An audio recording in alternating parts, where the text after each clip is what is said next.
शांति खाना बहुत अच्छा बनाती है और अपनी बहू अंशिका से भी उम्मीद रखती है कि वो भी अच्छा खाना बनाए। वहीं दूसरी ओर अंशिका की भी यही कोशिश रहती है कि उसका पति अंकित उसके हाथ का खाना खाए। दोनों सास बहू की इन कोशिशों में बेचारा अंकित फंस जाता है। आइए देखते हैं अंकित कैसे इन उलझनों से बाहर आएगा। अंकित बेटा जल्दी तैयार होकर आ जाओ, नाश्ता तैयार है। तुम्हें ऑफिस के लिए देर हो जाएगी बेटा। आया माँ। अंकित कमरे से बाहर जा ही रहा था, तभी अंशिका उससे कहती है, देख लो अपनी माँ को, किचन में आकर मुझे इंस्ट्रक्शंस देती ही रहती है। ये कर ले खाना अच्छा बनेगा, वो कर ले खाना अच्छा बनेगा। अरे तो अच्छी बात है ना, तुम्हें और अच्छी तरह से काम करना आ जाएगा। मुझे आता है काम करना, बहुत अच्छी तरह काम करना आता है। अरे हाँ बाबा, मैंने कब मना किया। अब चलो जल्दी, नहीं तो माँ इसी तरह आवाज़ लगाती रहेगी। अंशिका और अंकित नाश्ता करने के लिए बाहर आ जाते हैं। अंकित नाश्ता करके चला जाता है।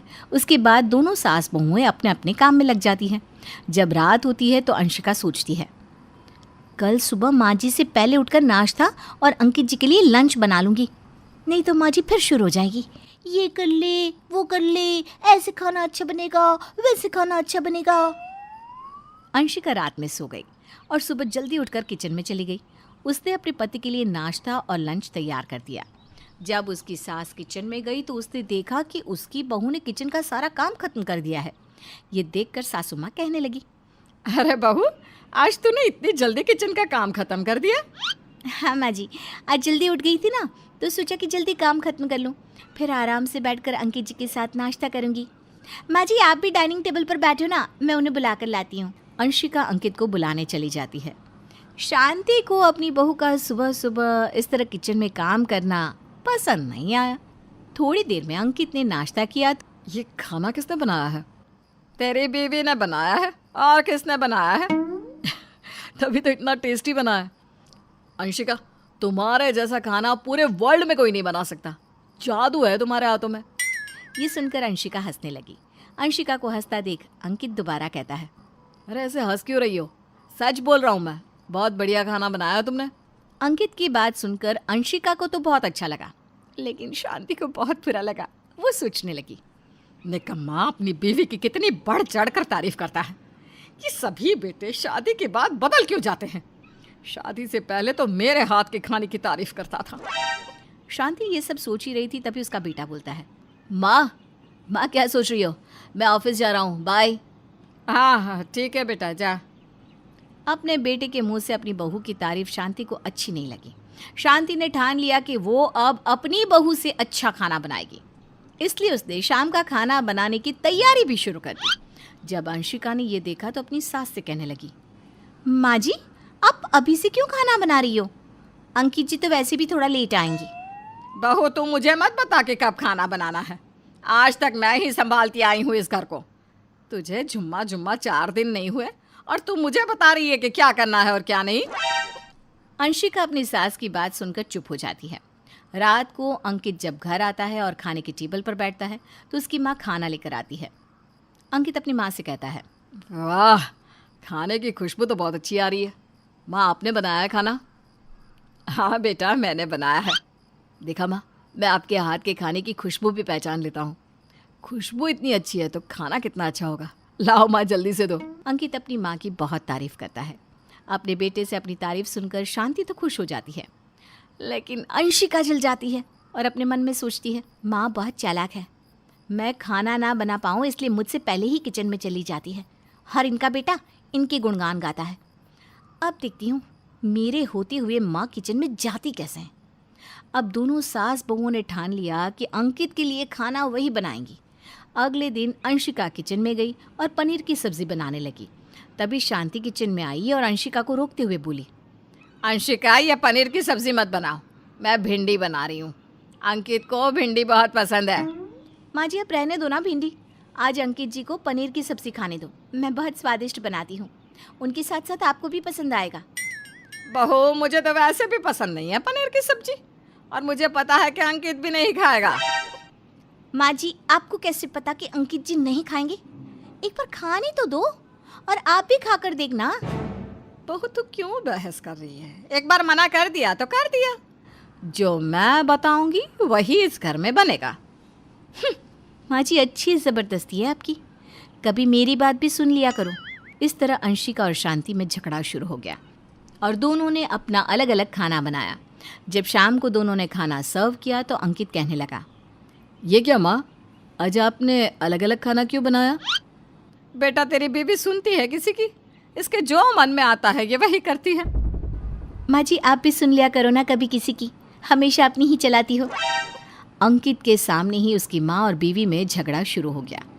अब अंकित ने दोनों को शांत कराया और दोनों के हाथ का बना हुआ खाना खाने लगा। अगली सुबह जब अंकित उठा और ऑफिस जाने के लिए तैयार होने लगा तो सास बहू का झगड़ा दोबारा से शुरू। अंकित वही लंच लेकर जाएगा जो मैंने बना कर दिया है। नहीं, अंकित जी मेरा बनाया हुआ लंच लेकर जाएंगे। माँ अंशिका, अब दोनों ने सुबह सुबह लड़ना शुरू कर दिया। मैं एक काम करता हूँ, दोनों का ही बनाया हुआ लंच लेकर चला जाता हूँ बस। अब अंकित के घर में रोज़ इसी तरह लड़ाई होती। कभी कभी तो वो बिना कुछ खाए पिए ही घर से निकल जाता। एक दिन वो अपने ऑफिस में उदास बैठा था, तब उसका दोस्त पवन आया। क्या हुआ अंकित, कैसे मुंह लटका कर बैठा है? कोई परेशानी है तो बता। क्या बताओ यार, मेरे घर में हमेशा लड़ाई झगड़े होते हैं। इस वजह से मैं अपने काम पर भी ध्यान नहीं दे पाता हूँ। सुबह नाश्ते में झगड़ा, मेरे लिए लंच के लिए झगड़ा, और तो और रात में डिनर के लिए झगड़ा।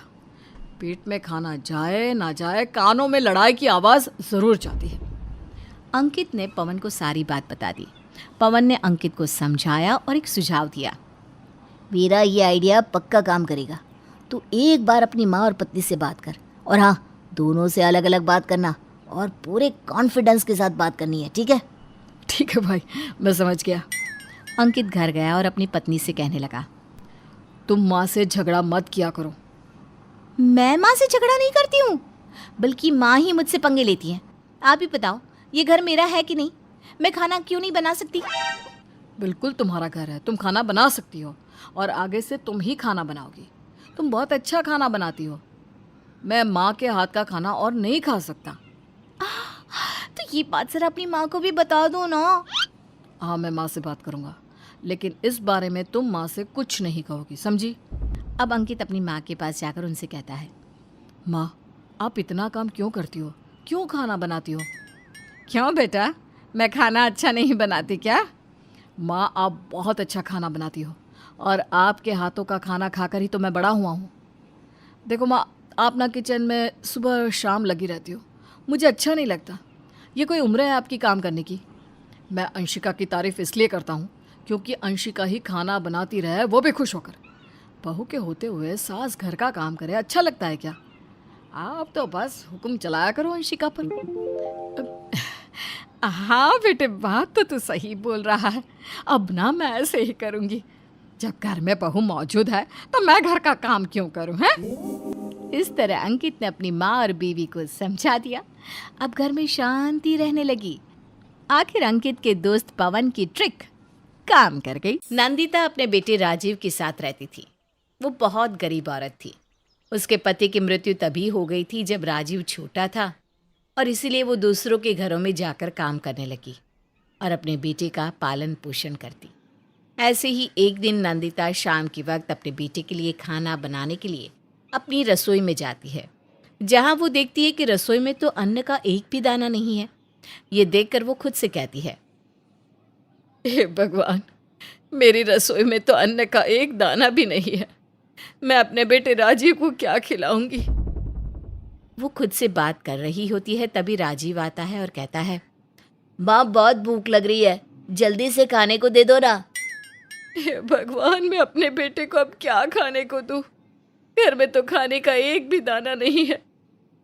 क्या हुआ माँ, तुम बड़ी चिंता में दिखाई दे रही हो, कोई बात है क्या? नहीं तो बेटा, कोई बात नहीं है, पर खाना तो मैंने बनाया ही नहीं। तू ऐसा कर, थोड़ी देर बाहर से टहल कर आ जा, मैं जब तक तेरे लिए खाना बना कर रखती हूँ। अपनी माँ की ये बात सुनकर राजीव समझ जाता है कि उसके घर में खाने को खाना नहीं है, और वो बिना कुछ बोले घर से बाहर चला जाता है। वहीं नंदिता अपने कुछ गहने बेचकर खाने का सामान लाती है।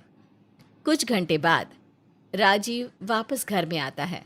अपने सामने रोटी सब्जी देखता है तो ये देखकर अपनी माँ से कहता है, माँ, तुमने खाना क्यों बना लिया? अच्छा, अगर तुमने खाना बना भी लिया है तो एक काम करो, ये खाना तुम खा लो और जो बचेगा वो सुबह मेरे लिए रख देना, क्योंकि मैं तो अभी अपने दोस्तों के साथ बाहर से खाकर आया हूँ। और तुम्हें पता है, कल मेरे कॉलेज के फाइनल एग्ज़ाम है। उसके बाद मैं नौकरी करूँगा और जब मैं नौकरी करने लगूँगा तो मैं आपको किसी और के घर में काम करने नहीं दूँगा। हाँ। हाँ बेटा, मैं भी यही चाहती हूँ कि तू जल्दी से जल्दी नौकरी करे और हमारी इस गरीबी को दूर भगा सके। पर उससे पहले ना तू ये खाना खा ले। मैं जानती हूँ तूने कोई खाना वाना नहीं खाया। बेटा, मैं तेरी माँ हूँ और बेटे के दिल में क्या चलता है माँ सब जानती है। चल आजा, खा ले। अपनी माँ की बातें सुनकर राजीव की आंख में आंसू आ जाते हैं और वो अपनी माँ के साथ बैठकर खाना खाने लगता है। अगले दिन राजीव अपना फाइनल एग्ज़ाम क्लियर करके घर आता है। ऐसे ही कुछ दिन बीत जाते हैं और राजीव की एक बड़ी सी कंपनी में नौकरी लग जाती है, जिसके बाद राजीव अपनी माँ को दूसरों के घरों में काम करने नहीं देता। समय बीतता है। समय बीतने के साथ राजीव की तबीयत काफ़ी खराब हो जाती है। अपने बेटे की तबीयत ज़्यादा खराब देखकर नंदिता को बड़ी ही चिंता होने लगती है और उसकी जो भी सेविंग्स थी वो उसके बेटे के इलाज में चली जाती है। लेकिन फिर भी राजीव ठीक नहीं हो पाता। नंदिता को पैसों की ज़रूरत थी, इसलिए नंदिता एक बार फिर दूसरों के घरों में जाकर काम करना शुरू कर देती है। कुछ समय बाद राजीव जब ठीक होकर अपने घर आता है और एक बार फिर वो अपनी माँ को दूसरों के घरों में काम करता हुआ देखता है तो कहता है, माँ, मैं मानता हूँ कि मैं गलत समय पर बीमार पड़ा हूँ, लेकिन इसका मतलब ये तो नहीं ना कि आप दूसरों के घरों में जाकर दोबारा काम शुरू कर देंगी। पर बेटा, हमारी सेविंग्स खत्म हो गई है और तेरे इलाज के लिए मुझे पैसों की ज़रूरत है। अरे क्या हुआ जो मैं दूसरों के घरों में काम कर रही हूँ? मैं पहले भी तो करती थी ना। माँ, आप इतना अच्छा खाना बनाती हो तो आप लोगों के घरों में काम करने की बजाय दूसरों के घरों में टिफ़िन क्यों नहीं भेजती? दूसरे शब्दों में कहूँ तो आप खुद की रसोई का बिजनेस क्यों नहीं खोल लेती माँ? राजीव की बात सोचने वाली थी और इसीलिए नंदिता अपने बेटे की बात मान जाती है और धीरे धीरे कर वो अपने घर से ही लोगों के घरों में टिफ़िन भेजना शुरू कर देती है। देखते ही देखते कुछ महीने गुजर जाते हैं और इन महीनों में नंदिता ने काफ़ी पैसे भी इकट्ठे कर लिए थे। राजीव भी अब शादी लायक हो चुका था।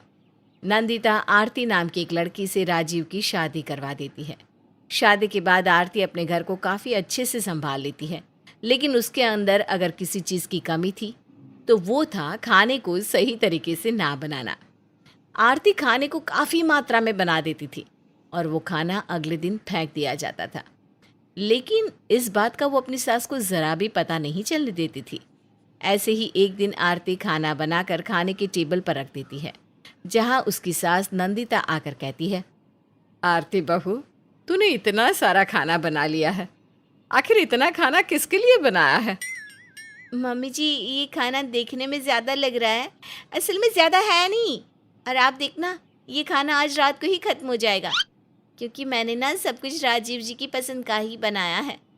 राजीव अपनी पसंद का खाना देख कर ना इस खाने को छोड़ ही नहीं सकते। कहते हैं ना, पति के दिल का रास्ता उसके पेट से गुजरता है। इसलिए आज मैंने उनके लिए इतना सब बनाया है। अब उसकी बात सुनकर नंदिता कुछ बोल नहीं पाती, वहाँ से चुपचाप अपने कमरे में चली जाती है। कुछ देर बाद राजीव घर आता है और सभी बैठकर एक साथ खाना खाने लगते हैं। सभी का खाना पूरा हो जाता है और सभी का पेट भी भर जाता है, लेकिन वो खाना अभी भी बचा हुआ था। ये देखकर आरती खुद से कहती है, हे भगवान, ये खाना तो बच गया। मुझे तो हिसाब ही नहीं रहता कि कितना बनाना है। अगर मम्मी जी ने ये खाना देख लिया तो मेरे सर पर फिर से नाचेंगी। वो मेरे सर चढ़े, इससे तो अच्छा है कि उनके यहाँ आने से पहले मैं इस खाने को फेंक दूँ। इतना बोलने के साथ ही आरती अपने हाथ में खाना लेती है, डस्टबिन में फेंक देती है। लेकिन ये सब कुछ नंदिता देख लेती है और ये देखकर कहती है, बहू, तुझे क्या लगा कि तू आए दिन खाना फेंकती रहेगी और मुझे ज़रा भी भनक नहीं लगेगी? मैं तो काफ़ी समय से डस्टबिन में खाने को फेंकते हुए देख रही हूँ तुझे। रात को तुझे टोका ही इसलिए क्योंकि तूने बहुत ज़्यादा खाना बना दिया था। देख बहू, रसोई संभालना मुश्किल काम होता है, इसलिए तू खाना उतना ही बना जितना हम तीनों खा सके। यूं अन्न का अपमान करना सही नहीं होता। आरती अपनी सास का जवाब नहीं देती और मुंह टेढ़ा करके वहाँ से चली जाती है। ऐसे ही अब शाम को आरती एक बार फिर खाना बनाती है, लेकिन इस बार खाना कम पड़ जाता है। ये देखकर नंदिता एक बार फिर अपनी बहू को टोकती है, लेकिन इस बार नंदिता अपनी बहू को अकेले में नहीं बल्कि राजीव के सामने बोलती है। बहू, मैंने तुझे खाना हिसाब से बनाने को कहा था। कभी तू खाने की बर्बादी करती है तो कभी खाना इतना बनाती है कि खाना कम पड़ जाता है। अगर तुझे हिसाब नहीं तो मुझे बता दिया कर। बस मम्मी जी, बहुत हुआ। आपने तो हद ही पार कर दी। मजाल है कोई ना तो आपके आगे चल सकता है ना ही आपके पीछे। अरे खाना है, कभी कम ज्यादा हो सकता है। बहू, मैंने भी रसोई संभाली है, आज तक मुझसे तो खाना ना कभी कम ज्यादा हुआ। मम्मी जी, अगर ऐसा है ना तो एक काम कीजिए, आप अपनी रसोई खुद ही संभालिए। अगर आप अपनी रसोई खुद संभालेंगी तो ज्यादा बेटर रहेगा, और इसलिए आज से मैं रसोई में एक कदम नहीं रखूंगी। बहुत हुआ अब। ठीक है बहू, मैं अपनी रसोई खुद संभाल लूंगी। अरे जब तू नहीं आई थी तब भी तो अपनी रसोई संभालती रही थी, आगे भी संभाल लूंगी। इस तरह दोनों की नोक झोंक के बाद आरती अपने कमरे में चली जाती है और बेचारा राजीव चुपचाप ये तमाशा देखता रह जाता है। थोड़ी देर बाद जब राजीव अपने कमरे में आता है तो आरती उसके कान भरते हुए कहती है, राजीव जी, मैं आपको समझा दे रही हूँ, अगर यही हाल रहा ना तो मैं इस घर में नहीं रहने वाली, और अगर मैं इस घर में रहूंगी ना तो मैं रसोई में जाकर काम नहीं करूंगी। अरे खुद ही संभाल ले मम्मी अपनी रसोई को। और तो और सबसे बड़ी बात यह है कि मम्मी जी मुझ पर इतना चिल्ला रही थी, मेरी इतनी बेइज्जती कर रही थी, लेकिन आपने एक लफ्ज़ भी नहीं बोला। क्यों राजीव जी, आप मेरी इतनी इंसल्ट होते हुए देख कैसे सकते हैं? तुम जानती ही क्या हो मेरी माँ के बारे में जो इतना बोल रही हो? राजीव आरती को सब कुछ बता देता है कि किस तरह नंदिता ने उसके पिता के मृत्यु के बाद उसकी परवरिश की और खुद की रसोई से टिफ़िन सर्विस चालू करके इस घर की रसोई को इस मकाम तक पहुंचाया। ये सब जानने के बाद आरती को बहुत शर्म आती है। उसे अपने अपशब्दों पर बहुत पछतावा भी होता है, जिसके बाद वो अपनी गर्दन झुकाए सास के पास जाती है और कहती है, मम्मी जी, मुझे नहीं पता था आपने इतना कुछ सहा है। अगर मुझे पता होता तो मैं आपसे इतना नहीं बोलती। मम्मी जी, हो सके तो आप मुझे माफ़ कर दीजिए। अब क्या था, नंदिता अपनी बहू को माफ़ कर देती है और इस तरह आरती अपनी सास की रसोई में अपनी सास के कहे अनुसार ही खाना बनाती है और अपनी सास के कहे अनुसार ही चलती है और तीनों खुशी से एक साथ मिलकर रहते हैं।